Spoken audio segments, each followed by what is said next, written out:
Welcome to the ASHA Leadership Academy webinar on managing your leadership career. This webinar content is appropriate for entry leaders. I am Andrea Falzerano, Director of Association Governance Operations at the ASHA National Office. We planned this webinar to help communication sciences and disorders professionals to understand that leadership is not restricted to people who supervise employees or hold certain titles, but a series of skills and behaviors that can be learned and developed. Each of you should have a copy of the handout, which includes speaker information and slides. If you do not have the handout, please pause the webinar now and access a copy from our website. You will need a copy for interactive sections of this presentation. At this time, I would like to welcome our presenter, Kevin Norse. Dr. Kevin Norse is an executive coach, organization development consultant, and facilitator with more than 20 years of progressive experience in both for-profit and nonprofit organizations. He is a professional certified coach through the International Coach Federation and has extensive experience coaching leaders in the areas of emotional intelligence, career planning and transition, influence, risk-taking, and strategic thinking. Now let's begin. Over to you, Kevin. That's great, Andrea. Thank you. I'm so pleased to join you all today. We've got a live studio audience, but we've also got those of you that are listening on the recording. Anyway, welcome everyone. This topic is a real passion of mine, probably for about 20 years. Early when I started my professional practice, I did a lot of career coaching with people who had been downsized after 9/11, working for a major hospitality firm. And I heard a lot of stories and lessons learned from these were managers who had lost their jobs after, many cases had worked for this organization for about 20 years. So got a lot of good insights about career management from that experience. Fast forward to today, and a lot of the work I do now is with leaders in transition. So leaders that maybe are promoted to the next level up or to their first position, or those that are onboarded, bringing them in from the outside. So I'll try to share as many of the insights that I've gained from that work with you all today, as well as getting some engagement with our friends in the studio audience. Okay, just a disclosure statement. I'm Kevin Norse. I'm an independent contractor to ASHA, and I'm receiving compensation from ASHA for conducting this webinar, and I do not have any non-financial interests. Okay, so let's talk a little bit about where we're going to go today, some of the learning objectives in terms of our webinar. We're going to spend a bit of time really thinking about career viability and really assessment as we think about where are you at now as a precursor to where you want to be in terms of career development. We'll then talk about priorities, especially associated with your professional support network. We know that that is really, really key in terms of really career resilience and able to achieve your career goals is through your professional support network. And then lastly, we'll talk about strategies associated with preventing derailment for those of you who may be in leadership transitions. Maybe you're about to get your first leadership or management position, or you're kind of being promoted. But there's quite a bit of research out there about what happens in terms of what causes, good performers to derail as leaders, and we'll talk about how to prevent that. So then in terms of our agenda, we'll start off with some key concepts around career management. We'll look at assessing your career, support networks, and then navigating transitions before we wrap up. And then we've got some resources that I'll identify for you. So in terms of getting the most out of this webinar, for those that are listening to the recording, we suggest that you print the guide out, and that way you can make notes in terms of the ideas that you hear from me and from the participants. Really think about your learning environment. So when you're listening to the recording, making sure that you really can focus without distractions. Feel free throughout the webinar to stop the action, hit the pause or the stop button on the recording so that you can apply the activities. And I'll be queuing you up at the points that it might be appropriate to stop so that you can reflect on an activity before we come together and share with the live audience. And then deepen your learning. And I think a great way to deepen your learning is to teach these concepts to others and share them, especially if you're in a leadership position or aspire to be, and the idea of helping others develop their careers. So that's our roadmap for where we're going to go. Some of the core leadership competencies associated with this topic, again, we're going to be addressing all of these today, but I think the ones that stand out are really about this idea of assessing your career viability. It's hard to know where you're going to go if you don't know where you're at. So it's really looking, in essence, at past, present, future. And then also thinking about both breadth and depth when it comes to your professional network. And we'll have some more time to explore that. Okay. Well, I'd like to talk about some key concepts, and this is page 6 in your workbooks if you want to flip ahead to that page.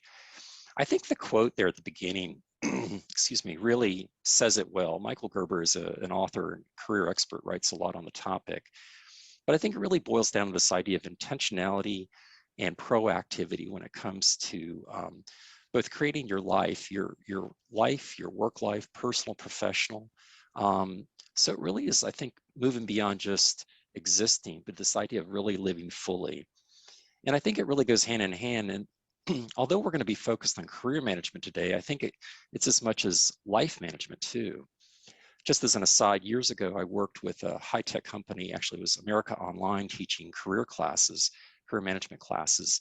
And one of the things I emphasized was that to develop a good career plan, it also entails doing a good life plan so we can look at how life and work fit together. And I always say, figure out where you want to go in your life and then how can your career complement and support that. So let's start with a definition. Again, this is kind of kludged together from another number of different sources and writers on career management. But a couple things to point out. One is it's an ongoing process. So we know it's not just you do this once and then you're good for the next 20 years. But given the way things are changing in this environment, and we're going to talk in a bit about that, but given how much things are evolving and changing in organizational life, really it's kind of an ongoing, or it needs to be an ongoing process. And again, what we're doing is thinking in terms of assessment, planning and setting goals, and then actually moving into action associated with that. And ultimately, what we're trying to create is really satisfaction, growth, and also financial stability, which is, part of the reason that, we all work, is really thinking along those lines. So I think that's a really good framework for looking at really the journey of career management. So this is a pretty standard process when you think about it. We start with assessment. And as I mentioned, it's not just assessing where you are in your career, but also where you are in your life and for yourself.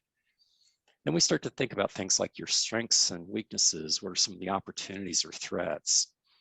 So with that assessment, we can then move into doing research, which is really starting to think about what are some emerging trends or opportunities in terms of new career opportunities for you, new ways to kind of add value to your organizations or move up. And a key way that we do that is through informational interviews, is starting to talk to people, which is why this idea of a support network, I think, is so critical. We then start to set some goals, both career, job, life, within your organization, and then really think about plans to get there and specific milestones along the way. And then we go to actually implement. There we start to take action and really lean in and engage our support structure, support system. And then periodically reflecting on progress and adapting plans. So I did want to point out, it's as we approach the end of the year, one of the things I found that I've gotten into the habit of doing is I do an annual trip to Hawaii in January. I take a week off and just do quite a bit of reflection on the year as it's closing and also the year that's opening up. And for me, I'm moving into kind of my evaluation stage at this point of the year, and it's a good time of year to do it. But really looking at what's worked, what hasn't, where am I in kind of the grand scheme of things in terms of my career, and start to use that to set intention about next steps in terms of my own professional practice and professional growth. So if there's any comments from our folks in the classroom about this career management journey, if you've followed a similar path or anything that stands out in this career management journey that's really relevant for you right now. So if you were to think about what stage might you be at with regard to your own career management, we'd love to see in the chat box any ideas you have on that. And while we're waiting for some sharing, Notice the arrow goes all the way back to assessment. So I think it's really critical to look at this kind of as a recursive process that happens over time. I find that this journey can be a little lonely, which is why support is so critical. I always think about that. I've got a couple colleagues that we do this together, where we do some evaluation at the end of the year. We think about holding each other accountable. And I think that's just such a great way to think about this idea of career management and making it a less solitary experience. Okay, well, let's do a little bit of a brainstorm. I'd love to hear from you all. You know, you're in different kinds of organizations, whether it's healthcare, schools, in academia, whatever. But what are some of the trends you're noticing or experiencing relating to managing your career? What are just some of the things that you're noticing? And again, feel free to populate the chat box. Let's see what folks share. And Aaron points out, so the idea of trends equal flexibility. And it seems to me, Aaron, it's both trends suggest the need to be flexible, but they also may represent more opportunities to be flexible in terms of your career and how you focus it. So I love that addition to it. Yeah, other thoughts from our participants. What do you see going on? Yeah, Melissa, being creative as the way that we work has changed. It's a big shift. Melissa, if you think about what we're all up against in the last 18 months with COVID, it's so fundamentally, foundationally changed the way that we work. I'm working with a healthcare institution that is quite conservative in terms of labor practices. And I actually have talked to the CEO, who is very ardent against telecommuting and telework. And he's now actually open to the idea, because he recognized through the pandemic that that was, you know, a big way that they were actually able to engage the workforce. So this idea of virtual work, suddenly it's okay. Suddenly we realize we can be productive. And Andrea points out being on top of new technology. I think it's really fascinating is that more and more jobs, even ones that traditionally have not been technology based, are incorporating that. So the idea of developing and refining your tech savvy, I think no matter what field you're in, is critical. And Bob, I love what you suggested around, because many of us are telecommuting and working from home, less time and space between work and non-work. So it really points to this idea of how do you sustain your resilience when maybe you're working at home? And I've heard from stories from managers I've coached about their struggle, which is they're working, basically they get to their workstation at home at 7 a.m. and work till 7 p.m. So they're exhausted by the end of the day. And to me, that's not a sustainable model. I think really starting to think about, if we're going to work that way, how do we adapt it to make it more livable and sustainable in the long term?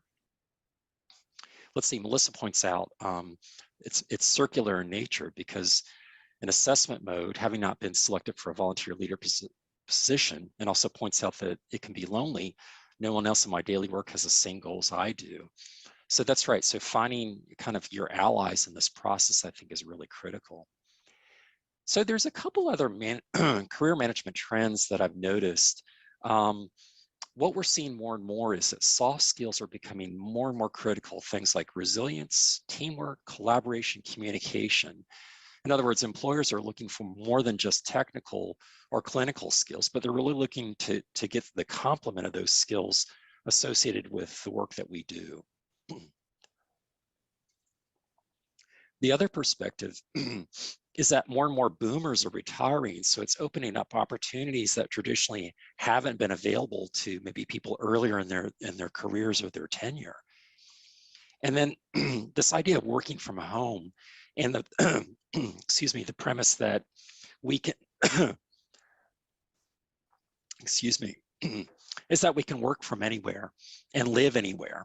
And so we're starting to make those adjustments in terms of renegotiating the relationships with our employers. The last thing I was going to add is this idea of the use of social media.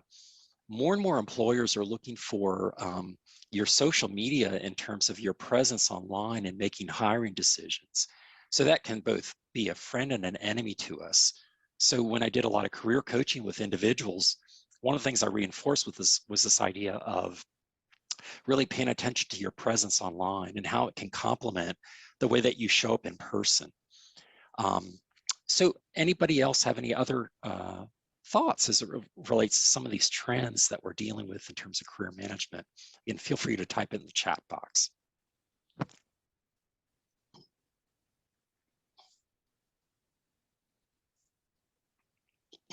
Okay, well, let's continue with our topic. I wanted to talk a little bit about assessing your career. And think about it this way. We've got emerging trends and external threats that come together. And it's, you know, organizations are trying to make sense of that. You think about COVID was the big one.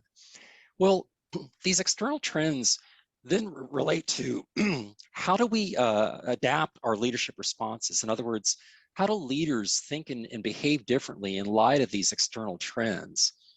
And then what this points to is the need for enhanced leadership skills and capabilities. So to be on a leadership path means that we're really going to have to think about evolving ourselves over time, because our organizations really need us to continue to proactively develop skills and new ways of thinking and acting as a leader. Well, one way we can do that is through what I call the SWOT analysis. And those of you who have done strategic planning in organizations may be familiar with this model. But the premise is that we can think about our careers in terms of 4 attributes: strengths, weaknesses, opportunities, and threats. So those strengths and weaknesses really refer to kind of our internal ourself. For what do we bring that are, you know, strengths and positive attributes, and what are those that are actually weaknesses? We can then think about external opportunities and threats. So the premise is that we can stop and pause and reflect on our careers in terms of these 4 attributes and use it to determine what are some of the key priorities in terms of actions that we need to take in terms of moving forward. So I'd like to give you a sense of the kinds of questions that we can ask ourselves as it relates to the SWOT analysis. So take a look at on page 9. For example, when it comes to strengths, we start to think about what do you do better than anyone else? Or what achievements are you most proud of? As an aside, one of the things that I've done with people I've worked with as a career coach is have them do what I call the 7 stories exercise. To stop and think about 7 peak experiences in your professional career you are most proud of. And the premise is that if you base your future on what you've done in the past where you felt alive and engaged and high impact, it's a great way to set the trajectory. So it may be going back and looking at 7 experiences that you've had, really peak experiences, and what was the commonality, the common factor about the skills, the impact, the people that you worked with. The second area, weaknesses. I think a big way to look at this would be question number 1, what tasks or situations do you usually avoid because you lack confidence? And to me, that's really an important part, I think, of leader functioning, which is not just the skill to get things done, but it's also having a sense of confidence in terms of your leadership presence. So to me, that could be a really powerful question to explore. Number 3 would be the opportunities you can leverage for career advancement. There we start to think about things such as emerging trends in the CSD profession that you could introduce to your organization. So what are some emerging best practices? Or what are some of the trends internal to your organization? How can you take advantage of them? And then lastly, threats. Things such as, is your organization facing budget cuts or budget cutbacks? If you're in an organization that, for example, is a for-profit, are you likely or being targeted for a takeover or merger? I went through the experience when I was an HR director at Price Waterhouse. At the time, it merged with Coopers and Lybrand. And so the bringing together these 2 large consulting firms, again, was an opportunity and also a threat, because ultimately, as an HR guy, I had to recognize that they were bringing these 2 firms together to save money on infrastructure. And being in infrastructure, I had to be somewhat proactive about this idea of anticipating what is the worst case scenario and how would I prepare for it. So I think these questions can really shape and guide your process of conducting a SWOT analysis. So I'd like to invite you all to complete an activity. For those listening to the recording, if you want to hit the stop button and complete the activity and then join us when you're ready. So I'd like to hear from you all. For those that have done the SWOT analysis, what are some examples of strengths that you identified in your, in what you bring to your career? So if you want to type in the chat box, what are some examples of the kinds of strengths that that you think you possess for your careers? And while I'm waiting, I'll share a couple of mine. I went back and reflected on this. I've got several clients that I've had, Asha, for example, and others that I've had for nearly 10 years. And to me, it's a big strength for me in terms of my careers. Just the relationship that I've formed with Asha and with other organizations is such an important strength that I think that I bring in terms of my work as an entrepreneur, self-employed guy. Okay, so some of the sharing in the chat box around strengths, Andrea points out the idea of relationship building with members, basically your external customers to the association. Bob points out he's got diverse experience across various settings.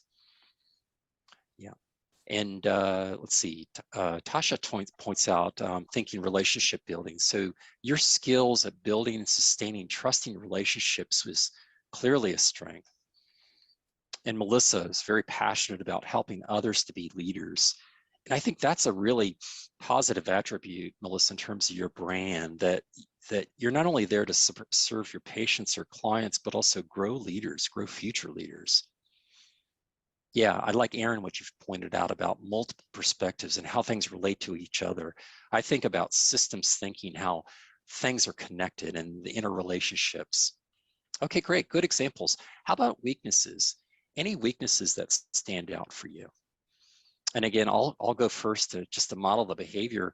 One of the things I've noticed in the last 18 months, how isolated I've become professionally. I used to be very engaged with some professional associations in terms of going to dinners and to conferences. But I think, like a lot of people that's really become very narrow. I'm feeling a bit isolated. So I'm really seeing that I've got to augment and go back and revisit and refresh some relationships that I've got. The other thing I've found is that lately I've been so caught in terms of the transactions and the day-to-day of work that I'm not thinking more strategically about the longer-term view of my work and the impact that I want to have. So I'd love to hear other examples in terms of maybe some potential weaknesses. Yeah, so Bob, I guess you share kind of my perspective is not taking the time to reflect and really think strategically, like, where am I? Where am I going? Let's see, Melissa points out, so the idea of having difficult conversations, and then also procrastinate on tasks that I don't like. Yeah, Melissa, I think your pain is many of our pains in terms of that procrastination. And by the way, I've heard that describe procrastination. The clinical term for it is self-regulatory failure, where we say something's important, but we don't act on it. And Tasha points out trying to meet others' expectations over my own. So Tasha, that's a really interesting one, which is you think about your ability to negotiate outcomes where the other benefits, but do you benefit at the same time? And really thinking about maybe it's time to explore that. Melissa again points out the procrastination. Let's see, another perfectionist expectations, which can produce stress and avoidance on areas that I dislike, like writing. So Andrea, I'm with you. So one of my strategic goals is to get another book out. Well, to do that basically means I've got to write every day. And it's funny how suddenly the refrigerator desperately needs to be cleaned out despite my need to write. So I find any excuse to avoid doing what I know I need to do. Okay, good examples. How about some of the opportunities when we think about in your organizations, say within the profession, the CSD profession, maybe some of you are in healthcare, some are in schools, but what are some of the opportunities that you're noticing as it relates to potential direction in terms of career? So a couple things for me. One thing is that I'm starting to shift from doing just executive coaching to doing group coaching. So organizations are trying to save money on people and leader development. So if I can work with a group of 8 leaders versus doing them one-on-one, I can create much more value and build relationships for those participants, help the organization save money, and also it kind of leverages my time. So instead of doing 8-hour-long sessions, I can do maybe 2-hour session and really have high impact. So I'm starting to really think about group coaching as a new addition to the services that I offer. What are some other examples in terms of opportunities? So Melissa points out this idea in CSD to move toward telepractice. Boy, exactly. So that's it. In fact, Melissa, that may be both an opportunity and a threat depending on where you are with that idea. But so many different ways to explore it, to do research on it, to clarify how to implement it. Let's see. And if for Aaron in education, about using simulation to train students to really help them build skill and also confidence. Yeah, so Melissa, the opportunity to take advantage of your leadership network and colleagues when looking to grow personally. So it's about really leaning into your support network, starting to think about how to do that. Okay, well, the last box is this idea of threats. Those are those scary trends, those possibilities, those scenarios that could really trip us up in our careers. And we thought about that, whether it's organizational or within your industry or sector. For me, you know, I had this experience years ago where I had one big client, one primary client. And the issue is that if I put all my eggs into one big client, what happens if there's a kind of a turn down in the economy, some weakening in the economy, what's going to happen there? Or what I found is working in healthcare, through COVID, a lot of healthcare for-profit organizations really struggled financially. And I found that one of the keys for me in being self-employed is to have diversification of my clients so that maybe when healthcare is down, associations are up or whatever. So it's finding more balance. So that to me represented a potential threat. Would love to see our folks in the classroom. What are some of the threats that you've got to maybe do some fresh thinking on or try to anticipate the implications for your career? Again, if you want to type those in the chat box, we'd love to see what you've got. Yeah, Melissa, so there's many other companies emerging in telepractice and the increasing competition associated with that, right? So it often becomes like, who's going to get to market first in terms of those fresh ideas? Yeah, Melissa, so how can we accomplish more with fewer financial resources? And Melissa, I've seen working with healthcare, you know, this big push coming out of COVID on productivity, almost to an excess, which is really kind of beating managers up to become more productive and do it with fewer financial resources, as some have had to cut back on staff. Let's see, expanding the numbers of programs in CSD and the decline of students coming into college. Right, so that's, as Bob points out, a kind of a pretty big strategic issue, you know. So it's interesting when you think about threats, many times things that, and these trends that appear at least initially as threats, if we get enough time and perspective with threats, many times we can shift our thinking to looking at them as an opportunity. And that's usually by engaging our kind of social resources, our networks, to help think through these threats and look at what's the silver lining? Is there anything in them? Okay, well, based on a SWOT analysis, we can then use that to identify, say, 2 to 3 key priorities for our career, and any specific actions that you could take to address those. So again, for example, one of the things I found, as I mentioned, because of a weakness, to me, a big priority in terms of the next year will be really creating the space in my professional practice to do more writing. So for example, I'm starting to look at how can I limit face-to-face client meetings on Mondays and Fridays so I can use those days for thought leadership, research, and writing. So starting just to anticipate that. So again, I would love to hear any examples in the classroom of what this suggests to be maybe potential priorities in terms of your career management, career development moving forward as we think about going into the new year. So again, a good place to start thinking and starting to prioritize, again, as we start to look at the new year. Other ideas in terms of potential priorities. What does your SWOT analysis suggest?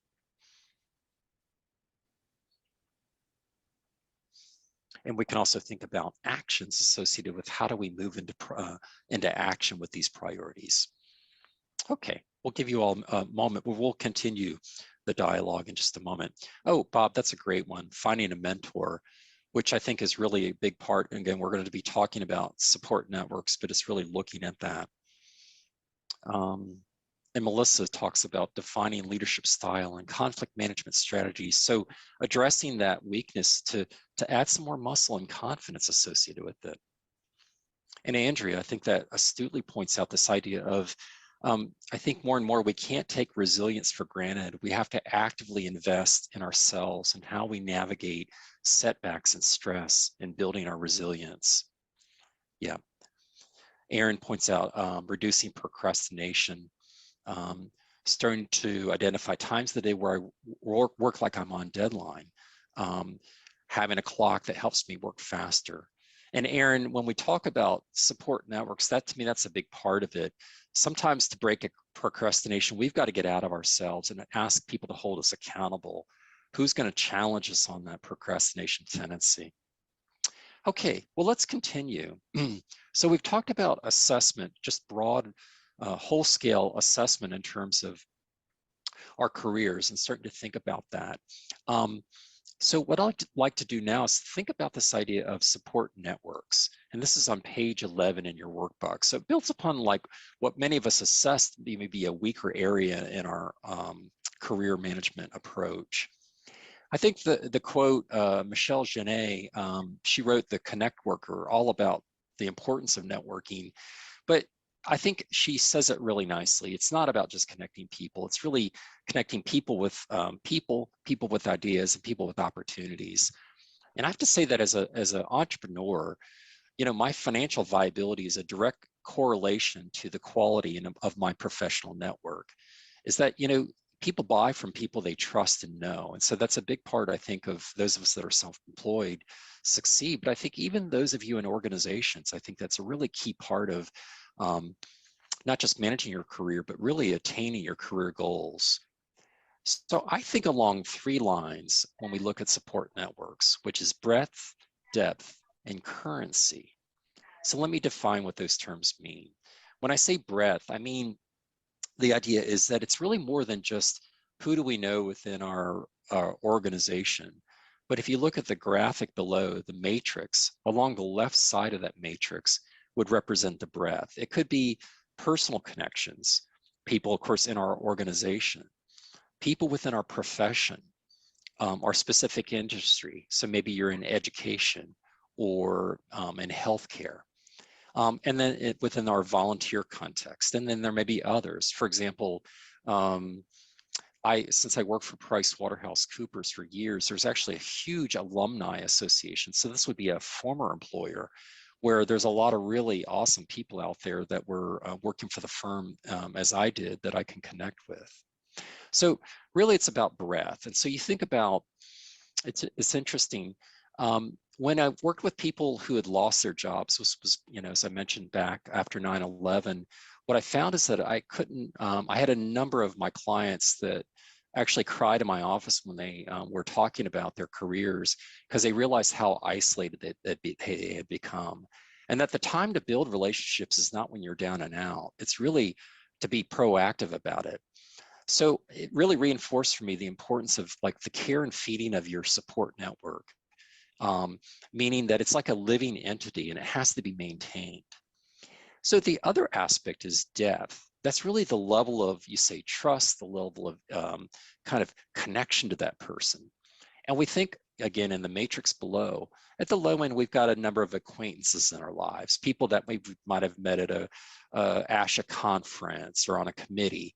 You know, we know these folks and they could be potential allies of us or, you know, really support us, but we don't have a very trusting relationship with them yet, but it's a place to start. We then think about maybe we advance that. So we develop a relationship with them as an ally. Maybe they will look out for us. We'll look out for them kind of thing, but it's still a little bit, you know, arm's length. But that final column would be the idea of confidants or mentors. Again, the idea being these are people that not only will support us, but you think if they're in our organization that behind closed doors, they may advocate on our behalf for us. They're willing to kind of put their own reputation on the line to support us and help us get a, you know, a toehold into an opportunity. So the reality is that we do need a broad swath of people in our professional network. That, you know, it takes time and energy to maintain confidant or mentoring relationships. So they can't all be in that category, but we do need a nice mix associated with that. So that's breadth. We talked about depth. The last thing is currency. You think about ultimately, currency is really about how current are we in those relationships.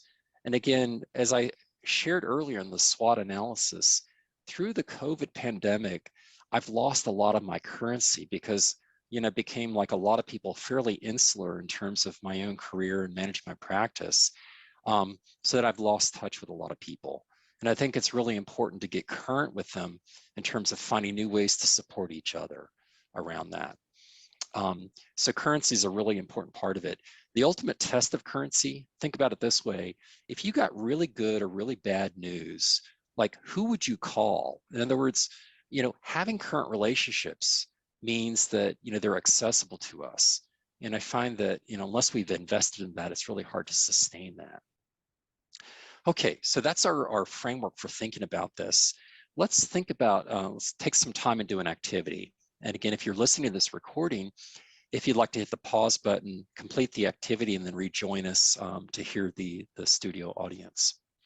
So what I'd like you to do is think about your support network and maybe grab or drop a name in each of these boxes associated with these different categories, both breadth and depth. You know, it's doing an inventory of your support network. And then once we do that, then we can look at what are the gap areas. Are there areas where maybe you've got all acquaintances and perhaps lack depth, meaning people that are at an ally or confidant level? Or maybe your network is not very broad. Perhaps it's only people in your organization that you know and have good relationships with. So this is a way of kind of diagnosing where are you at. It's kind of taking our SWOT analysis down to the next level. So I'd love to just ask the question of the studio the audience. When it comes to where is your support network the strongest, where is that? Is it primarily within your organization or maybe more professions through ASHA? But what do you notice, you know, in terms of completing this assessment about what's strong in your network? And so feel free to type that in the chat box. So for me, I found that my strength right now is really in the capacity of really, I think, personal relationships. So there's a number of coaches here in Palm Springs that I've been connecting with who are all doing similar work with regard to leadership. And many of these people I would consider to be confidants and allies, that we really do look out for each other. So for example, I know several other coaches that if I get a client opportunity and it's not a good fit for me, I will pass it along and vice versa. So I've got pretty strong personal relationships. And then the other thing is I teach as an adjunct. And so it's another kind of domain. It's really kind of within an organizational context. I'm developing relationships with other faculty. And those of you that may be doing in academia, to me, that is a great network to tap. Let's see, so let's look at some of the sharing from folks in the classroom. Melissa points out strongest support network is in personal and professional relationships. It's great, Melissa. Melissa, let's see, another Melissa, strongest networks in my organization, so in a university setting, and then profession. So that's great. So it's really pointing out that the affiliation with both your state ASHA and the national associations would be an important part of it. And then Andrea points out personal and organizational, since you're working for ASHA, and strengthen allies and confidence. That's great. So, and Andrea, you're particularly good about building relationships, and it's not just the work, but it's the people doing the work. You just have a natural way of connecting with people. Great. Strong personal relationships, but they can't help me professionally because they're outside my field. Great, Melissa. So that kind of points to some opportunities. So let me ask you this: if you were to maybe to focus on one aspects of breadth or depth in terms of what needs focus, what would that be? So let's maybe get a couple examples of your intentions around where you need to focus your support network. And Bob, I'm reminded when we did the SWOT analysis, he pointed out finding a mentor. And I think that's a good example in terms of that level of depth that you need. Yeah. Again, I'm finding that since I've been working more and more in healthcare, there's both national and local organizations, associations associated with it. In fact, during the pandemic, I did some volunteer resilience webinars for healthcare leaders in Southern California as a way to kind of stay in touch with folks. I just need to continue that effort. I find that for me around networking, I do it once or twice, but the fact is that you've got to do it continually and build it in into terms of a new habit. Maybe once a week, touch base with someone. Let's see. And let's see, Melissa points out finding a leadership, volunteer leadership mentor. So those that aspire to grow in the association, how do you get that level of support, with folks maybe that have gone down that path? Yeah, and so for Andrea, it's in an industry we're focused on building allies and confidants and perhaps a mentor. Okay. And then that last question I would just invite you to reflect on is this idea again, who are the top 2 or 3 people in your field that are like your go-to people? You got really good or really bad news. And if you can't answer that, again, it's suggestive of that's an opportunity to develop it. So maybe you could become that go-to person for others and they can be that for you. But I think that really this is such an important part of building and sustaining resilience. So I think it's a really relevant topic these days, especially as it relates to the stress we are all continue to experience with COVID. Okay, well, let's continue. So we've talked about the SWOT analysis and did that kind of broad brush assessment. We then zeroed in terms of the support networks and then starting to think about ways that we can augment that support network. Let's talk about managing transitions. And so the idea is for those that, since this is really focused on your leadership career, what do we need to do to manage this process of transitions? Well, we think about typically the transitions that people make, going from individual contributor to maybe that first frontline manager or supervisor to maybe middle manager and senior manager. And I think about within the CSD profession, the transitions that people make. So for example, I did some work with a major medical center here in Los Angeles and was working in one part of the organization and came to know an actual former SLP who had worked her way up in the organization and was now a service line, a senior leader in the organization, would be considered a senior manager and executive in charge of a major service line within this healthcare system, which included their cancer center. So it was really fascinating to compare notes in her journey, to those levels. But we think about a transition as a definition. So there we're thinking about it's a significant change in a leader's role. So it could be a promotion. It could be that your role is being restructured or you're changing organizations. But I think even for those that may be out on maternity or paternity leave or some type of a career leave, it may be family medical leave, it's coming back and that there may be a transition back into the organization depending on how long you've been gone. Leader transitions are really, they're times of great opportunity, but derailment can easily happen. And I've worked with leaders for whom they didn't make the transition gracefully and ended up suffered some consequences. So I think about that. So much of my work is about prevention. How can we prevent leaders from derailing when it comes to leader transitions? And derailment is this process, or it's really about being unexpectedly or unintentionally hitting a roadblock or being demoted because of some missteps associated with it. Okay, so with that in mind, these definitions in mind, let's think about some really good research from Harvard and other places about what causes people to derail, especially during transitions. And this is such an interesting phenomena because there is quite a bit of research that it's interesting. Some of the stats on this, 21% of internal promotions fail in a study, or there was a study of 150 senior leaders, 30% of external hires failed in their role within the first 18 months. So the data is really striking with regard to derailment. And so you ask the reason why are leaders derailing during transitions? These are really the top 6 reasons associated with it. So let me introduce these and just get your engagement with them. So the first one is ignoring the need for learning, for really new learning. So many times when leaders maybe step into their new leadership role or get promoted or hired, they tend to focus only on the technical knowledge of the role. But what they forget are things around cultural, political relationships, those things associated with learning about the organization and its context. Where has the organization been? Where is it at now? Where is it going? So for example, I'm coaching a new leader in healthcare.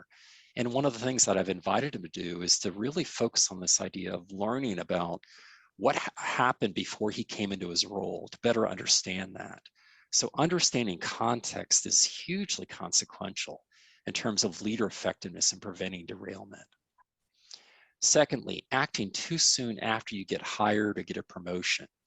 So here's the scenario. I was brought in to try to save a leader in a healthcare organization who derailed because he came in with a very compelling vision. That's part of like why they hired him.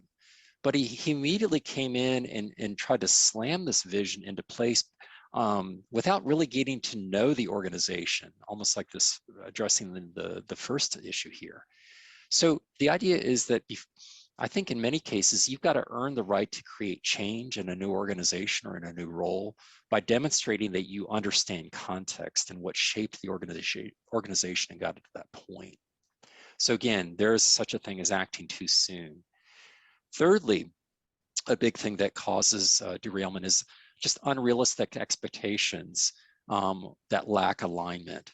So I've seen leaders or new managers, they have in their mind what success looks like, but they didn't do a very good job aligning that with their boss or the boss's boss or some of their colleagues, or even getting the input of their direct reports. The other thing is that they're trying to solve world hunger within the first 90 days. So instead of really looking at what does the organization need, the most salient priority, they're kind of scattershot all over the place as it relates to that. So that would be our fourth one. Again, too scattered, trying to accomplish too much too soon. And then therefore nobody really gets a sense of their priorities. So that scattered thing can really, it's also really exhausting and stressful. The fifth one, ignoring relationships with peers. More often than not, I find new supervisors or managers, they know they have to look down and they know they have to look up. But you think about the idea of looking left and right. So many business processes are impacting their organizations, but they don't look at kind of who's before them or after them in the value chain. This can be a really deadly derailer by ignoring those peer relationships. The last thing is this idea of cultural missteps. And of all of 6 of these, we find that this is to me is it's the most critical one, and it's often what creates the most likely to create derailment. So we think about cultural missteps. So for example, working with a hospital system, the CEO had a very, very strong opinion that he did not want to see people using technology or cell phones, even iPads in meetings. So I had to work with a new leader of the organization who derailed because he was violating these unstated rules of the CEO. And nobody told him, nobody told this new leader, but it had real consequences. Or another organization I worked with, the CEO expected that people would leave their doors open because he was a wanderer. He was like a little bee buzzing around, chatting with people and other leaders. If your door was closed, he would not open it or even inquire. He would just create a story in his own mind that you are not really a team player. Well, if you don't know what those norms are, you're likely to step on them. And what I found is that you think about the body's immune response, and that when we behave in ways the culture said is taboo, it's almost like the white blood cells surround us and marginalize us to protect the organization. So it's like you get these strong reactions, and that's where careers are made and broken, quite honestly. So when it comes to facets of organizational culture, when I go in and do work with organizations, I'm looking at these 4 things. Certain norms. What are the norms in the organization? Those are patterns of behavior that we often don't talk about. Things like no meetings are held without an agenda, or norms around conflict, or the idea of one norm in a different organization I worked with was that you don't talk about your accomplishments like you did it all yourself. You always use the we concept. Okay, so those are examples of norms. And again, unless we ask about them, we don't know what these things are. Rituals. Rituals are those things we do in group activities. So for example, when I worked for Price Waterhouse, there was a day when all the promotions were announced. And the expectation kind of implicitly was that you'd better be on that call and be part of that celebration. And if you weren't, then you were maybe viewed as maybe not being a team player. Other rituals, things like the annual holiday party, the company picnic, those things that we do as a group. Working in healthcare, they have a daily huddle. Everybody shows, all the managers show up at the huddle. If you don't show up, again, they might inquire where you're at, but more often than not, it's creating a story. Again, you're not part of the team. Taboos are the things in cultures that if we do this, there are real sanctions for it. For example, maybe challenging the boss in a meeting with your team kind of thing. Or I've even seen people, the way they've the clothing they wear. Working for Price Waterhouse many years ago, it used to be, for example, back in the 80s, that men could not wear pink shirts. That was just a taboo. It was kind of like the white shirt environment. And if you wore anything than a white shirt, it was considered a taboo. It's just fascinating how these things emerge. Anyway, so taboos are something to think about. Just the example that I cited, the idea of having your door closed in an organization, that the expectation is you keep your door open. And then symbols. We think about these are inanimate objects that are symbols of the culture. They usually indicate power or status. Where, who gets the big office? Who gets the window?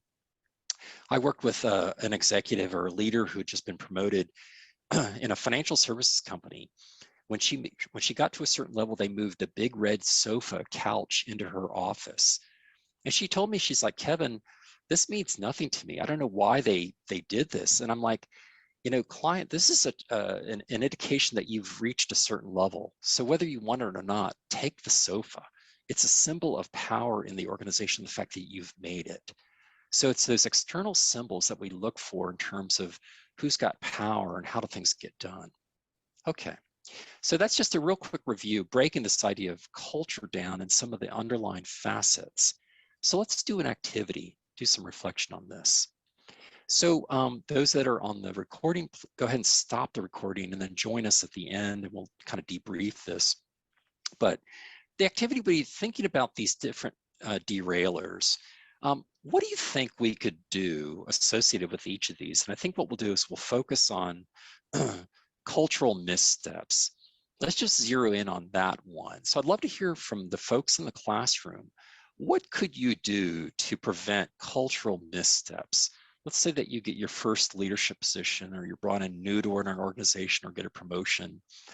In light of what I described about culture, what are some examples of things that you could do to prevent cultural missteps? And again, feel free to type in the chat box, and we'll take just a minute and see what you come up with. So this idea of preventing derailment by better understanding the organization's culture. How do you do that?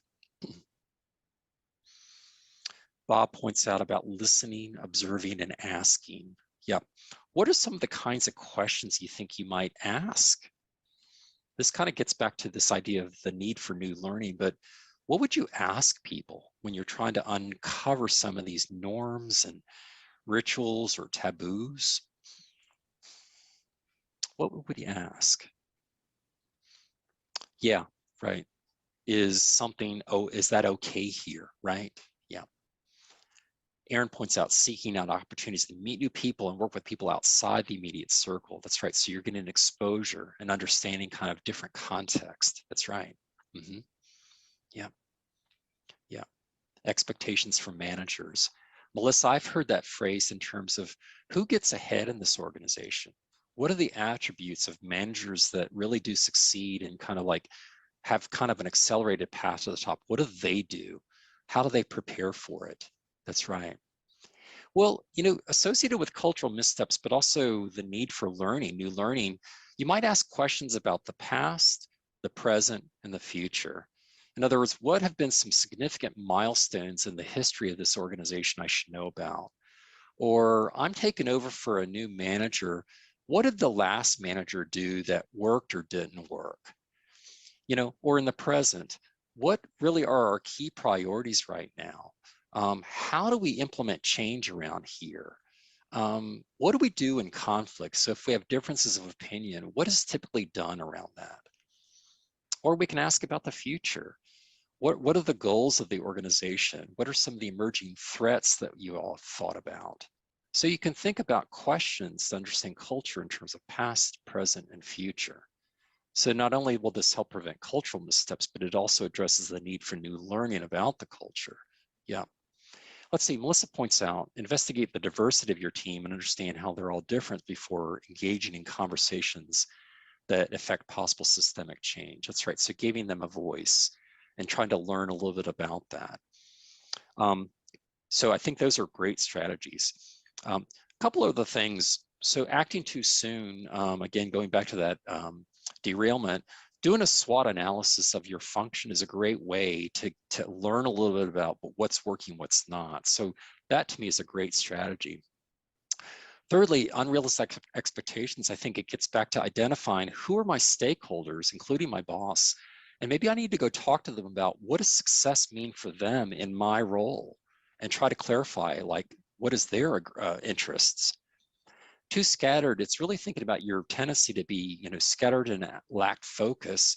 So I think it's really this idea of setting strategic goals and aligning those with your boss that can really help you keep focus.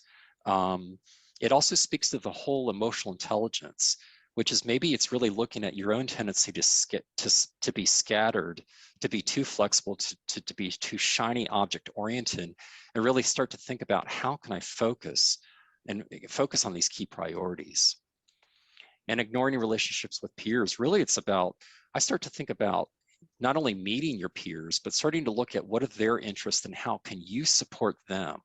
What are their goals? What are their interests? So it really comes in from the place of power, which is like, how can you help me? How can I help you? So I think that's a great way to balance the equation. Great. Okay, well, we've got just a couple minutes left. I do want to just tie things together with a summary, and then we'll talk about next steps with resources. So the bottom line is we talked about is that successful leaders really do proactively manage and evolve their careers. And they go through that's the stages of career management that starts with assessment and doing some research, setting some goals, and then of course some evaluation. Support networks, it's really about creating that psychological safety net to really help you achieve and sustain success over time. We talked about the importance of assessing the health and wellness of that support network. So leadership transitions, it's a time of great opportunity, but also a time of risk. So really the key is to think about how do you prevent derailment when you get into a new leadership position or get promoted, and try to find out ways, especially around culture and understanding the culture. So the idea of stepping into a leadership position, there's a heightened level of scrutiny of you to behave in ways that are kind of aligned with the culture and what it says is important for leaders to do. Okay. So with that, we can then just look at a couple resources. For those that are in transition, a couple books do stand out. This idea of the first 90 days. Michael Watkins did a really wonderful book about strategies for getting up to speed in a new role. So whether you've been promoted or brought in from the outside. Another really action-oriented one is this idea, the last one, of the new leader's 100-day action plan. Okay, well, it's been great connecting with you all. I'll toss to Andrea to tie us together. Thank you, Kevin, and thank you everyone for joining us.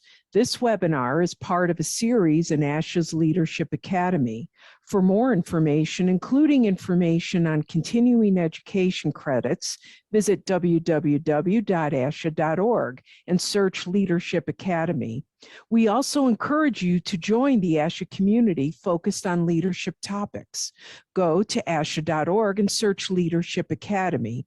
You will find a link to the online community on this page.